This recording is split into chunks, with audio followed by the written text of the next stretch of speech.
अजय पिछले 4-5 सालों से अपने शहर में होने वाली मैराथन में हिस्सा लेना चाहता था, लेकिन कभी भी उसने रेस पूरी नहीं की थी। पर इस बार वह बहुत एक्साइटेड था, क्योंकि पिछले कई महीनों से वह रोज सुबह उठकर दौड़ने की प्रैक्टिस कर रहा था और उसे पूरा भरोसा था कि वह इस साल की मैराथन रेस जरूर पूरी कर लेगा। देखते देखते मैराथन का दिन भी आ गया और धाय की आवाज के साथ रेस शुरू हुई। बाकी धावकों की तरह अजय ने भी दौड़ना शुरू किया। वह जोश से भरा हुआ था और बड़े अच्छे ढंग से दौड़ रहा था, लेकिन आधी रेस पूरी करने के बाद अजय बिल्कुल थक गया और उसके जी में आया कि बस अब यहीं बैठ जाए। वह ऐसा सोच ही रहा था कि तभी उसने खुद को ललकारा, रुको मत अजय, आगे बढ़ते रहो। अगर तुम दौड़ नहीं सकते तो कम से कम जॉग करते हुए तो आगे बढ़ सकते हो, आगे बढ़ो। और अजय पहले की अपेक्षा धीमी गति से आगे बढ़ने लगा। कुछ किलोमीटर इसी तरह दौड़ने के बाद अजय को लगा कि उसके पैर अब और आगे नहीं बढ़ सकते। वह लड़खड़ाने लगा। अजय के अंदर विचार आया, अब बस और नहीं बढ़ सकता।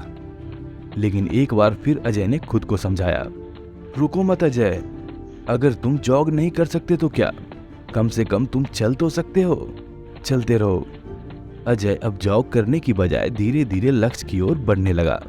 बहुत से धावक अजय से आगे निकल चुके थे और जो पीछे थे वे भी अब आसानी से उसे पार कर रहे थे, पर अजय उन्हें आगे जाने देने के अलावा और कुछ कर भी नहीं सकता था। चलते चलते अजय को फिनिशिंग पॉइंट दिखने लगा, लेकिन तभी वह अचानक से लड़खड़ा कर गिर पड़ा। उसके बाएं पैर की नसें खिंच गई थीं। अब कुछ भी हो जाए मैं आगे नहीं बढ़ सकता, जमीन पर पड़े पड़े अजय के मन में ख्याल आया।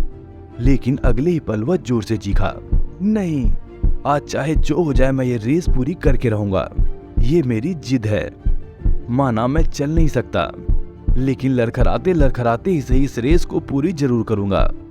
अजय ने साहस दिखाया और एक बार फिर असहनीय पीड़ा सहते हुए आगे बढ़ने लगा। और इस बार वह तब तक बढ़ता रहा जब तक कि उसने फिनिशिंग लाइन पार नहीं कर ली। और लाइन पार करते ही वो जमीन पर लेट गया। उसके आंखों से आंसू बह रहे थे। अजय ने रेस पूरी कर ली थी। उसके चेहरे पर इतनी खुशी और मन में इतनी संतुष्टि कभी नहीं आई थी।